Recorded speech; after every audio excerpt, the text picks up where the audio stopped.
అందరికీ నమస్కారం. అందరూ ఎలా ఉన్నారు? మీరంతా చాలా చాలా బాగుండాలి. శత్రువు అసలు ఆ మాట వింటేనే మనకు లో వైబ్రేషన్స్ చాలా బాధ అనిపిస్తాయి. శత్రువు ఉండాలని ఎవరు కోరుకుంటారు? శత్రుత్వాన్ని ఎవరు కోరుకుంటారు? ఎవరు కోరుకోరు. అందరూ మిత్రులుగా ఉంటేనే మన యొక్క బాంధవ్యాలు బాగుంటాయి. మన మైండు చాలా ప్లెజెంట్‌గా ఉంటది. ఒకవేళ మనకెవరైనా శత్రువు ఉన్నారే అనుకోండి, అసలు మైండ్ బాగోదు. కాన్సంట్రేషన్ అంతా ఆ ఎనిమి మీదకెళ్ళిపోద్ది. ఏంటి నన్ను అపార్థం చేసుకున్నాడు, అపార్థం చేసుకుంది, ఏంటనో బాధపడతా ఉంటాం. వాళ్ళు అంతే బాధపడతారు, మనం అంతే బాధపడతాం. మొత్తం మీద బాధే మిగులుతది. శత్రువుని ఎవరు కావాలని కోరుకోరు. శత్రువు ఎలా పుడతారంటే, మన యొక్క హావభావాలకి, మన యొక్క మెంటల్ ఎబిలిటీకి లేదా మనకి యాటిట్యూడ్‌కి సరిపడకుండా ఉన్నట్లయితే లైట్‌గా శత్రుత్వం వచ్చేస్తది. ఎలా తెలుసా? మనం అన్నట్లుగా వాళ్ళు అనాలి. అన్నిట్లికి అనాలి.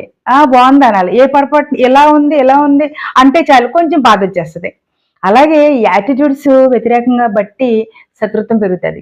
సో, మనం ఎవరిని శత్రువుల్ని కావాలని చేసుకోకూడదు. ఎందుకో తెలుసా? శత్రువు ఉంటే మన మైండ్ పనిచేయదు.